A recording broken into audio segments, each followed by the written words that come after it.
ये देखें, ये जो बटन है ये अल्फ़ाबेट का फॉर्मेट चेंज करेगा। इसमें अल्फ़ाबेट नॉर्मल भी है और इटैलिक भी है, ये देख सकते हैं आप। ये ए बना हुआ है नॉर्मल और इटैलिक। जब आप इस बटन को ऑन कर देंगे तो ये इटैलिक में जो है वो अल्फ़ाबेट जो है वो मशीन आपकी लिखेगी। और जब आप इस बटन को लाइट को दूसरी तरफ कर दबा देते हैं देखें, तो ये नॉर्मल वाले जो अल्फ़ाबेट्स हैं वो मशीन जो है वो हमारी लिखेगी। ये देखें, ये रेड बटन डिलीट करने का ऑप्शन होता है। ये देखें आप अल्फ़ाबेट्स को जो है वो लिखेंगे। अच्छा, ये जो बटन है, इस बटन में है कि जैसे अभी आपने डिज़ाइन सेलेक्ट किया ना, ये डिज़ाइन गहरा डिज़ाइन है। अच्छा, इस डिज़ाइन की गहराई जो है ना, गहराई बरकरार रहेगी लेकिन इसकी लंबाई बढ़ा दें आप। जैसे आप चाह रहे हैं कि ये डिज़ाइन जो 1 इंच का है, अब आप इसकी लंबाई जो है वो बढ़ाते हैं, लेंथ। देखिए, जब आप इस बटन को दबाएँगे देखें L1, L2, L3, ये देखें आप L4, L5। ये देखें, ये L4, L5 तक जो है ना, ये इसकी लंबाई जो है ना बढ़ाएगी। डिज़ाइन गहरा रहेगा आपका, भरा हुआ डिज़ाइन जितना भी गहरा रहेगा, लेकिन ये देखिए छोटा डिज़ाइन है और ये देखें ये इसकी गहराई बढ़ाएगी। ये जो आपको बटन बताया ना मैंने, इस बटन से ये देखें ये गहरा इसका जो है ना ये बढ़ेगा सेकंड बटन से।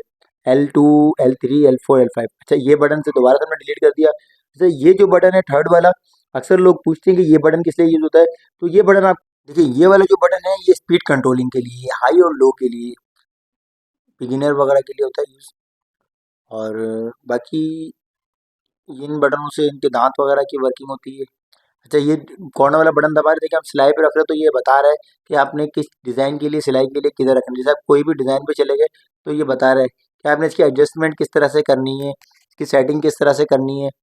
तो ये कॉर्नर वाला जो बटन है, इसको जब हम डिज़ाइन पे किसी पे भी रख के इसको प्रेस करेंगे तो इसकी जो है एक गाइड बुक जो है ना वो यूज़र मैनुअल ओपन हो जाती है, वो गाइड करती है। ये देखिए आप, जैसे हमने ये डिज़ाइन सेलेक्ट किया तो ये जो है ना हमें शो करता है कि आपने कौन से बटन से एडजस्टमेंट करनी है। अच्छा, ये थर्ड बटन दोबारा से मैं आपको दिखा रहा हूँ, ये स्पीड कंट्रोलिंग के लिए यूज़ हो रहा है। ये देखिए आप, जब इसको हम प्रेस करेंगे तो हमारी मशीन की जो स्पीड है वो हाई और लो होगी। स्पीड जो है वो हम ज़्यादा और कम करने के लिए यूज़ कर सकते हैं। और ये जो रेड बटन है ये हमारा रिवर्स के लिए, जैसे हम सिलाई कर रहे हैं तो हमें टांगा पक्का करना है, तो रिवर्स करने के लिए आप इस रेड बटन को दबा के रखेंगे, मशीन आपकी रिवर्स चलेगी।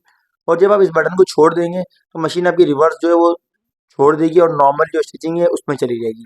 जब आप इसको दबा के रखेंगे तो मशीन आपकी रिवर्स चलती रहेगी। फिर इसके बाद ये देखिए, ये रेड बटन डिलीट करने के लिए यूज़ होता है। अब हम ऊपर की तरफ आ जाते हैं। जैसे ये जो प्रेशर के लिए यूज़ होता है, जैसे अभी ये बंद है, अब आपने क्या करना है मैं आपको बताता हूँ। जैसे ये प्रेशर है इसका, ये देखें आप, ये प्रेशर इसका हाई लो करने के लिए इस बटन को हम यूज़ करते हैं। जैसे अभी देखें ये 1 पे रखा हुआ है, अगर आपको प्रेशर बढ़ाना है तो आप देखें नंबर को बढ़ाते चले जाएंगे। जैसे जीन्स वगैरह है, कोई हार्ड फैब्रिक है, आप फॉर्म वगैरह के किसी फैब्रिक पे आप जो कर रहे हैं, स्टिचिंग कर रहे हैं, तो आप जो है इस फैब्रिक को टाइट करने के लिए, प्रेशर को टाइट करने के लिए आप इस ऊपर वाले प्रेशर को, आप नंबर को बढ़ाएंगे, नंबर्स को बढ़ाएंगे तो आपको प्रेशर टाइट हो जाएगा। और अगर आपका कोई बारीक फैब्रिक है जिसमें मशीनें सिलाई में इशू कर रही है तो आप इस प्रेशर को लूज़ कर देंगे, कम बंद कर देंगे। अच्छा, ये बॉबिन वाइंडर होता है, मशीन में धागा भरने के लिए, बॉबिन में जो धागा भरते हैं उसके लिए यूज़ होता है। जब ये अंदर की तरफ कर देंगे तो मशीन हमारी लॉक हो जाती है, मशीन चलेगी नहीं, वर्किंग में नहीं आएगी। ये इसका टेंशन यूनिट होता है, नीचे की सिलाई हमारी टाइट आती है। तो ये देखें, ये तो ऑटो है, जब इसमें रेड ये पिंक वाला जो बना हुआ है तो इसमें जब रखेंगे तो मशीन ऑटो होगी। फिर आप जैसे नंबर बढ़ाते चले जाएंगे तो ये टाइट होता चला जाएगा टेंशन हमारा, और जो ये वर्किंग करता जाएगा। जैसे नीचे की सिलाई में दाना वगैरह आ रहा होता है तो उसके लिए जो है हम इसको नंबर्स को बढ़ाएंगे अपने, और